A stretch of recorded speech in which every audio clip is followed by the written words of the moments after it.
The HSCS Indomitable tumbled out of faster-than-light space like a drunk falling through a door. Captain Maria Okonkwo gripped her command chair as the ship shuddered and groaned. Red warning lights painted the bridge in blood-colored shadows. "Status report," she barked. "FTL drive is fried, Captain," her chief engineer responded through the comm system.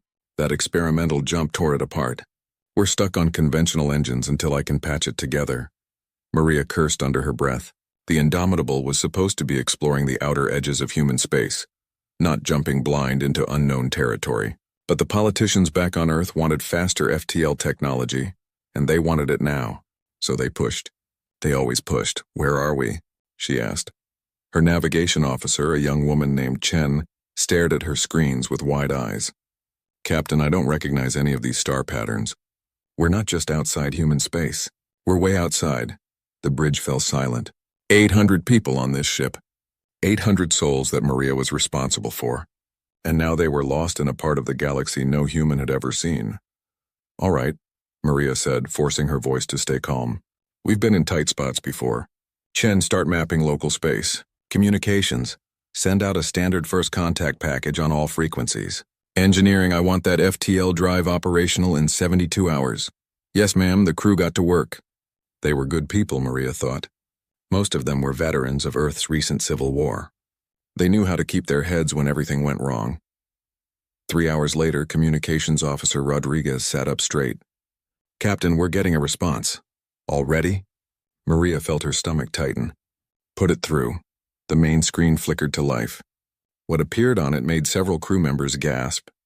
The being on the screen had 6 eyes arranged in 2 rows across a flat face. Its skin was a pale blue color, and it wore some kind of uniform covered in symbols. "This is Captain Maria Okonkwo of the human space cruiser Indomitable," Maria said slowly. "We come in peace. Our ship malfunctioned and we appear to be lost." The alien's mouth moved. A moment later, the translation software kicked in. The voice was flat and mechanical. "You have entered Galactic Council space without authorization. Power down your weapons systems and prepare for inspection. Resistance will be met with appropriate force." Maria felt her jaw tighten. She'd heard demands like that before. During the Civil War, the enemy always used the same tone right before they attacked. "We are not powering down anything until we know your intentions," Maria responded. "We are happy to talk, but we will not make ourselves defenseless in unknown space." The alien's 6 eyes seemed to narrow. "You do not understand. This is not a request. This is galactic law. All unauthorized vessels must submit to inspection. You have 10 minutes to comply." The screen went black. "Captain?" Rodriguez looked worried. "What do we do?" Maria stood up from her chair. Every instinct she had developed over 20 years of military service was screaming at her. The Civil War had taught her one vital lesson. Never give up your weapons when someone demands them. "That's how you die. Bring weapons online," she ordered. "Shields to maximum. Navigation, plot us an escape route. If they want to inspect us, they can ask nicely." "Captain, look." Chen pointed at her screen. 3 ships had appeared on their sensors. They were closing fast and they were big. Bigger than the Indomitable. "They're locking weapons on us," Rodriguez said, his voice rising. "Evasive maneuvers," Maria snapped. "But do not fire unless they fire first." The Indomitable banked hard to port. The 3 alien ships moved to surround them in a triangle formation. Then all 3 fired simultaneously. The shots went wide. They weren't even close to hitting the ship. "Warning shots," Maria's tactical officer said. "They're trying to make us stop." But Maria had seen this tactic before. During the war, enemies would fire warning shots to make you think they weren't serious. Then, the moment you powered down, they'd blow you apart. "They're moving closer," Chen reported. "They're going to box us in." "Target their weapon systems," Maria ordered. "Prepare to fire on my mark." "Captain, if we shoot first," "They shot first," Maria interrupted. "We're just responding. Fire." The Indomitable's railguns opened up. Humanity had learned to build weapons that hit hard and fast during the Civil War. No fancy energy beams or plasma cannons, just solid chunks of metal accelerated to incredible speeds. The results were devastating. The first alien ship's weapons array exploded in a shower of debris. The second ship tried to dodge, but the Indomitable's AI-guided targeting system adjusted instantly. More railgun rounds tore through its hull, venting atmosphere into space. The third ship returned fire, But its shots were slow, predictable. The Indomitable's pilot dodged them easily while their guns kept hammering away. 30 seconds after the engagement began, 2 alien ships were crippled and drifting. The third ship was torn in half, debris spinning away into the dark. The bridge was silent except for the quiet beeping of instruments. "Did we just..." Chen whispered. "Did we just kill them?" Maria felt cold. She looked at the wreckage on the screen. Those had been living beings. People, maybe. With families. With lives, but they had shot first. Hadn't they? "Captain, we're receiving multiple transmissions," Rodriguez said. "I'm picking up dozens of ships heading our way. Maybe hundreds." Maria's blood ran cold. "How long until they get here?" "At their current speed?" 6 hours, 6 hours. Maria looked around her bridge at her crew. They were scared. Some were in shock. They just killed aliens. Real aliens. And now more were coming. "Get that FTL drive working," Maria said to her chief engineer. "I don't care if you have to rebuild it from spare parts and prayer. We need to jump out of here. It'll take at least 48 hours, Captain." Maria closed her eyes. They had 6 hours before an alien fleet arrived. They had no idea where they were. No backup, no support. Just 800 humans on one beat-up ship, and they just started a war. "All hands, this is the captain," Maria said into the ship-wide comm. "Battle stations. We have hostile forces inbound. I won't lie to you. We're in serious trouble. But we're human, and humans don't quit. We've survived worse. We'll survive this." She hoped she sounded more confident than she felt. The crew scrambled to their positions. The Indomitable's guns were reloaded.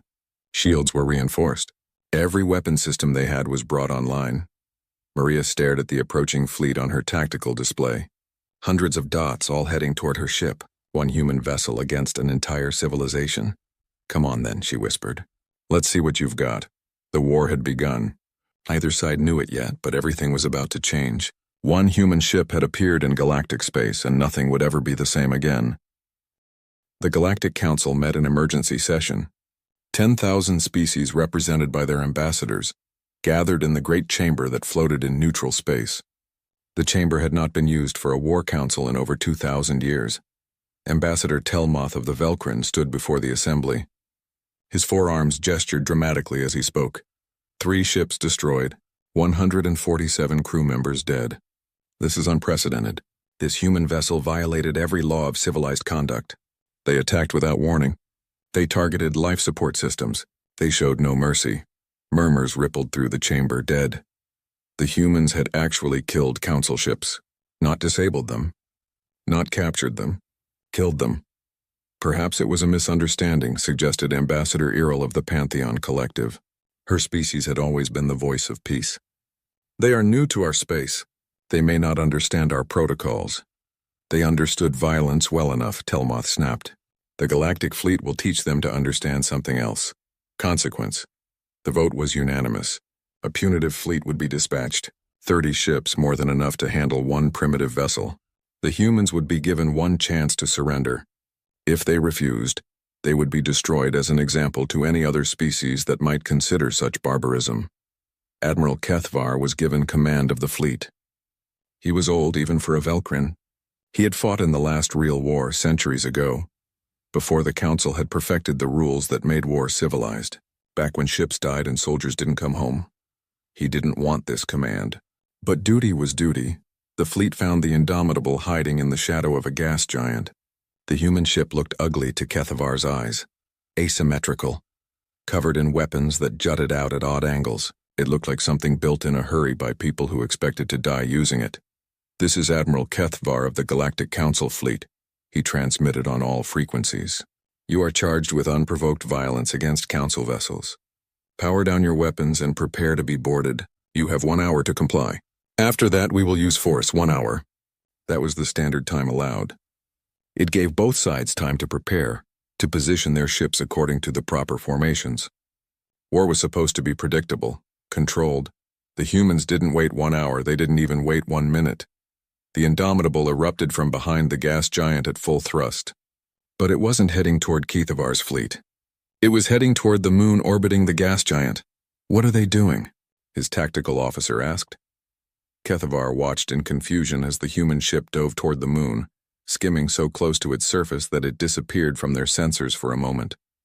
Then it reappeared, moving 3 times faster than before.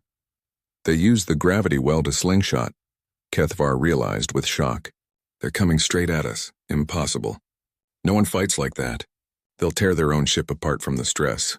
But the humans had done it anyway, and now they were coming in at attack speed, all weapons firing. The fleet tried to respond, but they were still in approach formation. They hadn't moved into battle positions yet. The rules said you had to give the enemy time to prepare. The humans didn't care about rules. Railgun rounds tore through 3 ships before they could even raise their shields. Missiles streaked across space, not heading for weapon systems like they should, but for engine cores and life support. Return fire, Kethvar ordered. His fleet responded, but their shots were calculated to disable, not destroy. Every galactic weapon system had safety protocols built in. You didn't kill. You didn't have to. You just damaged enough to force surrender. The humans had no such protocols. Kethvar watched in horror as ship after ship fell silent. Not disabled, but dead. The humans fought like animals. No, worse than animals. They fought like his own ancestors had fought before civilization tamed them. When the Indomitable ran low on ammunition, it did something else unthinkable. It rammed one of his cruisers, using its reinforced bow to tear open the other ship's hull before breaking away. All ships, fall back, Kethvar ordered. Reform at Rally Point Delta. Admiral, we outnumber them 30-1. I said fall back. The fleet retreated. Kethvar stared at his tactical display. Of his 30 ships, 9 were completely destroyed. 16 more were badly damaged. Only 5 ships, including his flagship, were still combat-ready. 1 human ship had done this. Get me a secure channel to the Council, Kethvar said quietly. They need to know what we're dealing with. But before he could send the message, something else happened. One of his damaged ships, the cruiser Steadfast, reported intruders. Intruders? We're in space. How? The humans, Admiral. During the ramming attack, they must have sent boarding parties across.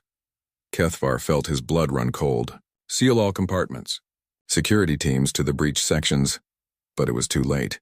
The humans moved through the Steadfast like they'd been born to ship combat. They used weapons the galactic soldiers had never seen. Firearms that fired solid projectiles. Explosives that could blow through bulkheads. They didn't try to capture. They didn't follow any protocol. They just fought. Within an hour, the Steadfast crew had surrendered. The humans took 12 prisoners, including the ship's captain and science officer. Then they disappeared back into space with their captives, returning to the Indomitable before Kethvar could mount a rescue. What do they want with prisoners? His first officer asked. Kethvar knew. He'd seen this before centuries ago in the last real war. Information. They're going to interrogate them. But that's against— They don't know what's against the law, Kethvar interrupted. And now they're going to learn everything about us. He was right. Over the next few weeks, the humans extracted everything they could from their prisoners. They learned about the Galactic Council, about the laws that governed space, about the thousands of species that lived under Council rule. They learned about the banned weapons and tactics, about the rules that made war safe and predictable, and they learned that the Galactic Council wasn't as united as it pretended to be, that dozens of species resented being forced to follow Council law, that there were cracks in the foundation of the greatest civilization the galaxy had ever known. Captain Maria Okonkwo studied every piece of information. She'd fought in Earth's Civil War. She knew how to fight when you were outnumbered and outgunned. You didn't fight fair. You fought smart. We can't win a straight fight, she told her senior officers. There are too many of them. But we don't have to win. We just have to survive long enough to warn Earth. The FTL drive is almost repaired, her chief engineer reported. Another week and we can jump. They won't give us a week, Maria said. We need to buy time, and I know how to do it. She looked at the star charts they'd taken from the captured galactic ship. Supply routes, depot locations, patrol patterns. They think we're criminals, Maria said. So let's give them what they expect. We're going to become pirates, her officers stared at her. We hit their supply lines. We steal what we need. We make them chase us instead of the other way around. And every time we jump away, we send a data packet back toward Earth. Eventually, one of those packets will make it home, and Earth will know they're not alone in the universe. They'll also know we're at war, Rodriguez pointed out. Maria smiled grimly. Then Earth better start building more ships. The Indomitable vanished into deep space, beginning a campaign of raids that would terrorize the Galactic Council for months.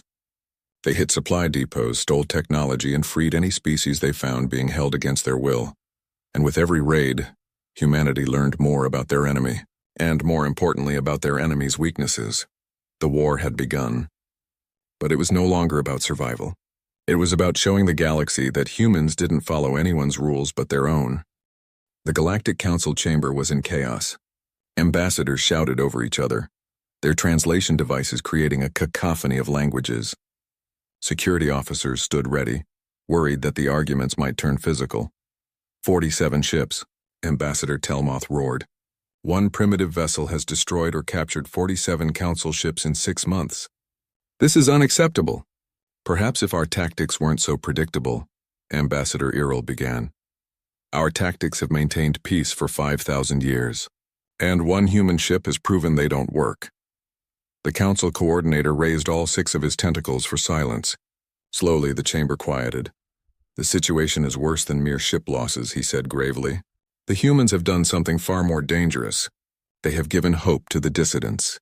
A holographic display appeared in the center of the chamber. It showed star charts with dozens of systems marked in red. 3 species under protective quarantine have been freed by the humans. Not rescued, freed. The humans attacked our quarantine stations, disabled our guards, and gave these species their own ships. Ships we captured, which the humans reprogrammed and gifted away. Those species were quarantined for good reason, an ambassador protested. They were too violent to join civilized space. The humans don't seem to care about our definition of civilized, the coordinator replied. Worse, they have been broadcasting a message across 200 systems. The hologram changed. It showed Captain Maria Okonkwo standing on the bridge of her ship. Behind her, representatives of a dozen different species stood together. This is Captain Maria Okonkwo of Earth, the recording said. We came to your galaxy by accident. We offered peace. You declared war. So now we offer something else. Freedom. To any species tired of council rules. To any people who want to govern themselves. To anyone who believes that might doesn't make right. Join us. The recording continued with coordinates. Coordinates that led to Earth. She's told everyone where her homeworld is, an ambassador said in disbelief. She's invited an attack. No, Kethvar said quietly from his position at the military command station. She's invited her enemies to come to a place where humans have had months to prepare. It's a trap. Then we send the fleet and spring it. With respect, Ambassador, Kethvar replied. That's exactly what she wants. The humans don't fight like we do. Every time we engage them on their terms, we lose. So what do you suggest? That we do nothing? I suggest we find out what they're building. Kethvar brought up his own display. It showed an asteroid field in unclaimed space far from any council world. 3 weeks ago, the Indomitable stopped running. Our long-range sensors detected them entering this asteroid field. They've been there ever since. What are they doing? I sent a reconnaissance fleet to find out. All 12 ships. None returned. But before they were destroyed, they sent back automated data. The hologram changed again. What it showed made the entire chamber fall silent. The asteroid field had been transformed. Hundreds of asteroids had been hollowed out and connected by tunnels and docking tubes. Weapons platforms dotted the field like deadly flowers, and docked throughout the complex were ships. Council ships. Captured vessels that had been torn apart and rebuilt with human technology. They've built a fortress, someone whispered. Worse, Kethvar said. They've built a shipyard. They're not just repairing captured vessels. They're building new ones. And they're not alone. The image zoomed in. Among the human workers, other species moved. The Kresh, freed from quarantine, worked alongside humans on weapon systems. The Torvin, another species the Council had deemed too primitive, helped construct hull plating. A dozen species that the Council had suppressed or controlled were now working together. This is treason, Telmoth declared. Those species are under Council protection. They don't want our protection, Iril said softly. I've been reviewing the humans' broadcasts. Do you know what they call us? Oppressors, tyrants. They say we don't protect primitive species. We imprison them. That's absurd. Is it? Iril looked around the chamber. The Kresh were quarantined because they were too aggressive. But aggressive to whom? To us, to our way of life. We decided they couldn't be trusted, so we locked them away. The same with a dozen other species. We call it protection, but what if they call it prison? This debate is irrelevant, the coordinator interrupted. The question before us is simple. What do we do about the human fortress? We destroy it, Telmoth said immediately. Send the full fleet. 500 ships. End this before it spreads, and if we fail? Earl asked. If we send our fleet and the humans destroy it like they destroyed every other force we've sent? Then we glass their homeworld from orbit, Telmoth replied coldly. We send 1,000 ships to Earth and we make an example. One that every species in the galaxy will remember. The coordinator looked at Kethvar. Admiral, your assessment? Kethvar was quiet for a long moment. He thought about the reconnaissance fleet. 12 good ships. 12 crews that weren't coming home. The humans had killed them without hesitation, but he also thought about how the humans fought. They didn't follow rules because they didn't know the rules existed. They fought with desperation because they thought they were fighting for survival. What happened when you tried to exterminate a species like that? I believe we can destroy the fortress, Kethvar said slowly. And I believe we can destroy Earth, but I don't believe we can destroy humanity. Explain. The humans have been sending messages home for 6 months. Their homeworld knows we exist. They know we declared war. Do you think Earth has been idle? By now they've built defenses, ships, weapons. Even if we win, the cost will be enormous. The Council has never backed down from barbarians, Telmoth declared. No, Kethvar agreed.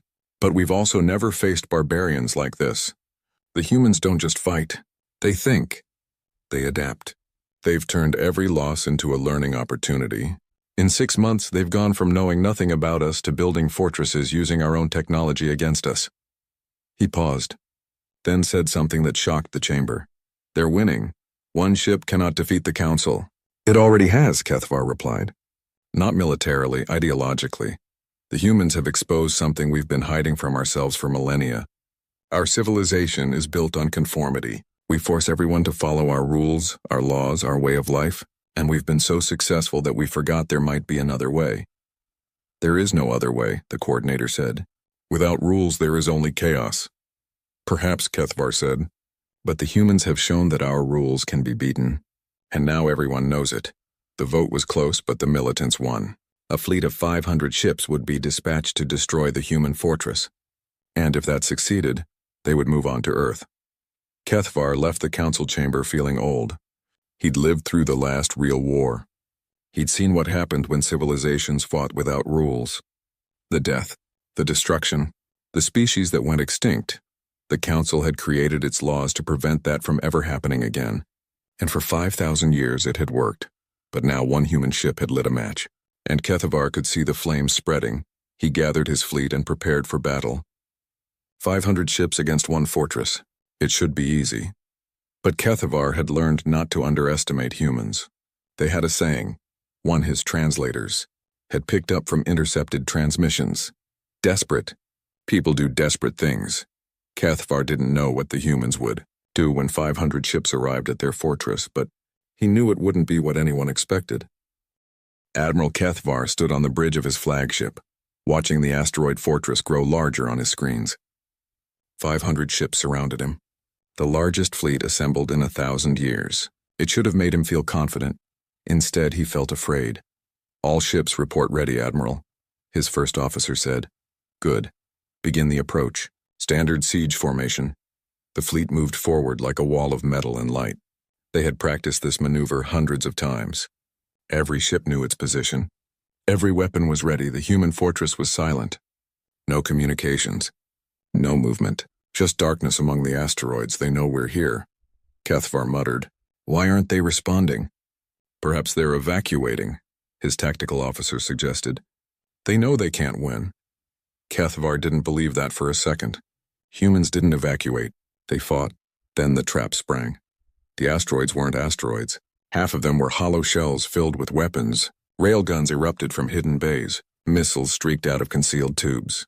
And the weapons didn't fire at random. They fired with coordination that could only come from a sophisticated AI. Evasive action, Kethvar ordered. But his fleet was in siege formation. Slow. Predictable. Built for overwhelming force against a static target. Not for this. The first wave of missiles hit before his ships could even raise full shields. 30 vessels took damage. 10 went dark completely. Return fire. All batteries. His fleet responded with overwhelming firepower. Energy beams lanced across space, turning asteroids into glowing slag. But for every weapon platform they destroyed, 2 more revealed themselves. Then the captured ships attacked. They had been hiding deeper in the asteroid field, powered down and invisible. Now they roared to life, their engines burning bright. But these weren't council ships anymore. The humans had stripped them down and rebuilt them. They were faster now, more aggressive, and their weapons ignored every safety protocol.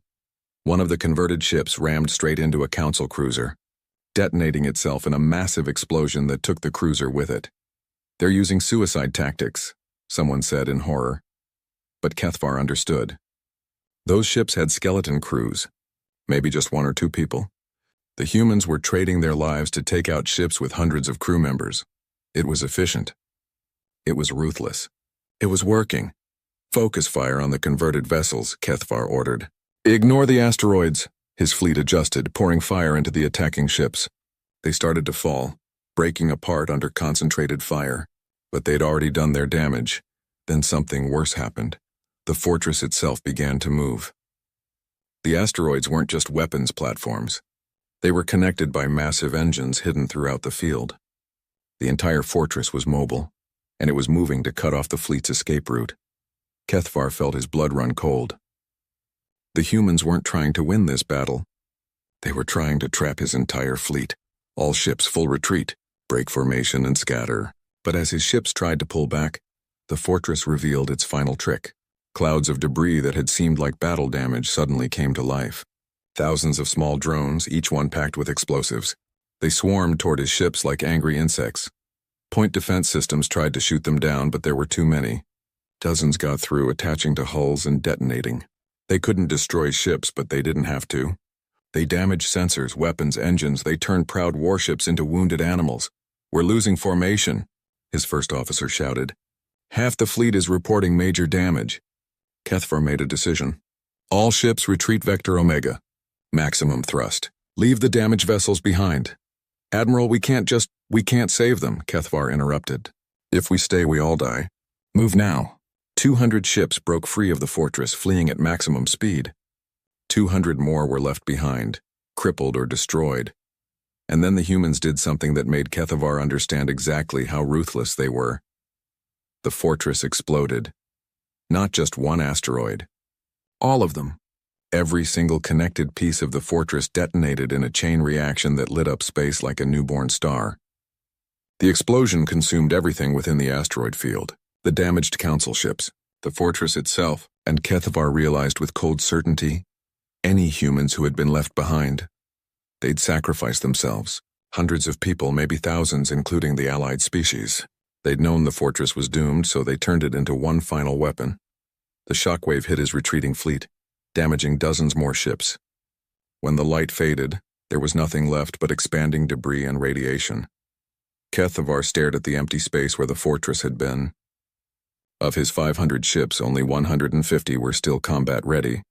The rest were destroyed or too damaged to fight. One fortress, one desperate human gambit, and they'd killed or crippled 350 ships. "Admiral," his communications officer said quietly, "we're receiving a transmission. From the humans, and put it through." Captain Maria Okonkwo appeared on the screen. She looked tired, scared, but her voice was steady. "Admiral Kethvar, I know you can hear this. By now you've figured out that we evacuated most of our people before you arrived. We're heading home, to Earth, and I want you to know something." She leaned closer to the camera. "Every ship you send to Earth will die. Every soldier. Every crew member. We know how you fight now. We know your weaknesses, and we will never stop. Never surrender. You want to exterminate humanity? You're welcome to try, but we'll make you bleed for every inch." The transmission ended. Kethvar's first officer looked at him. "What do we do, Admiral?" Kethvar thought about the last real war, the one he'd fought in as a young officer. He remembered the species his people had fought against. They'd been brutal, savage. They'd refused to follow any rules. The Council had exterminated them. Every last one. It had taken 10 years and cost millions of lives, but they'd done it. And Kethvar had never forgiven himself for being part of it. He looked at his remaining fleet. Good ships, good crews. If he followed them to Earth, more would die. Maybe all of them. The humans would fight like cornered animals because that's what they were. But if he reported failure to the Council, they'd send more ships. 1,000 ships. 10,000 if necessary. They'd destroy Earth from orbit, kill every human and call it justice unless someone stopped them. Get me a secure channel to Earth, Kethavar said quietly. Admiral, I'm not following them. I'm going to talk to them. The Council ordered. The Council has been wrong before, Kethavar interrupted. He looked at his first officer. I'm old. I remember the last species we exterminated. Do you know what we told ourselves afterward? Never again.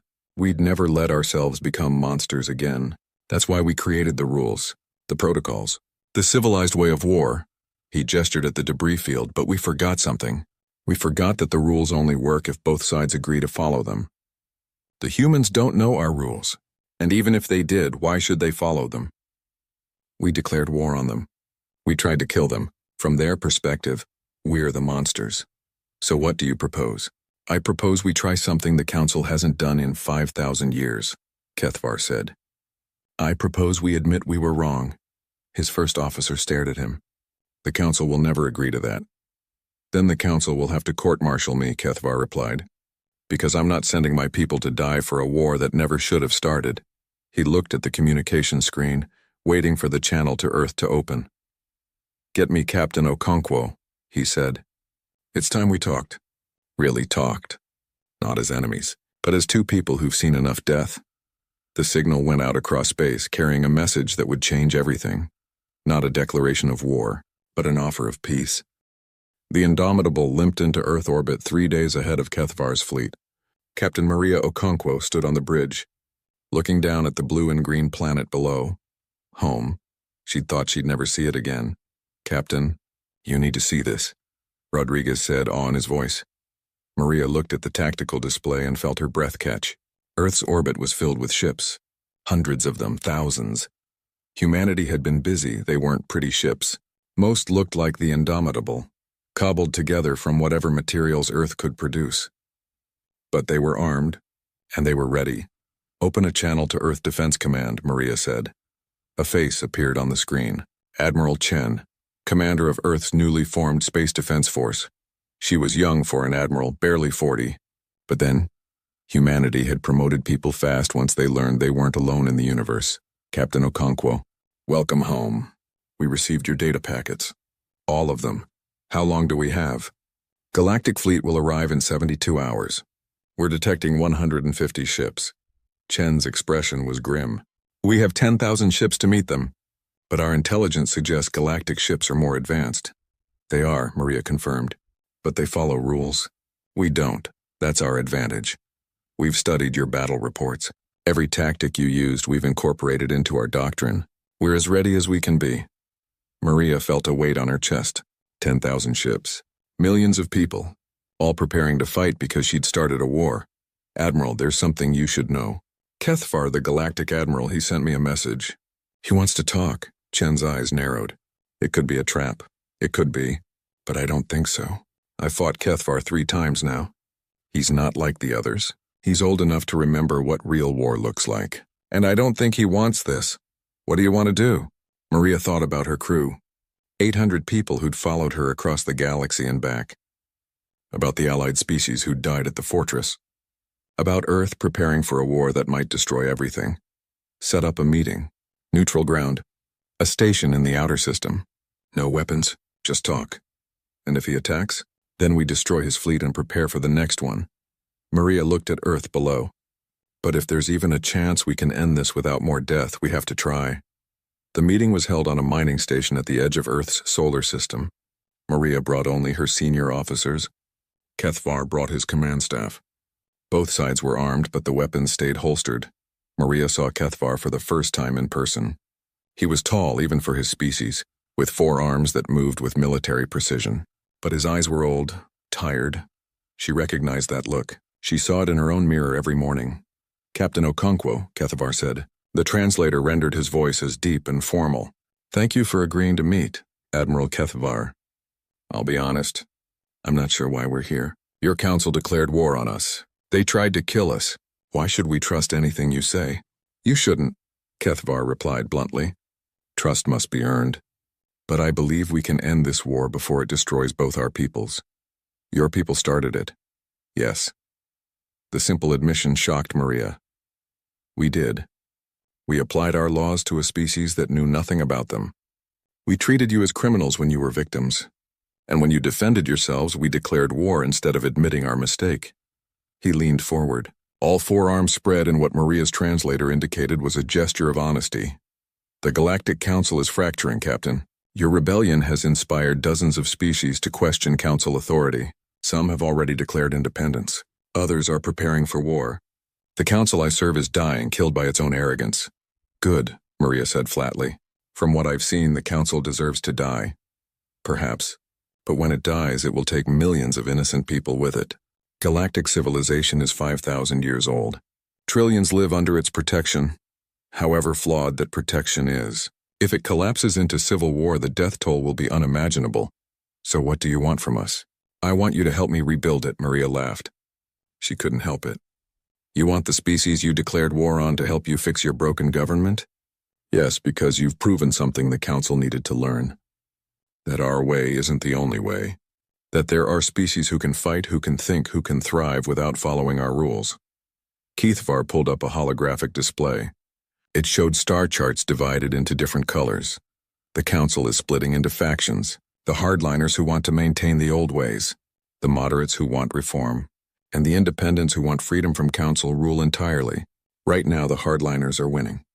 They have more ships, more resources, more support from species who fear change. Let them fight it out. Why should humanity care?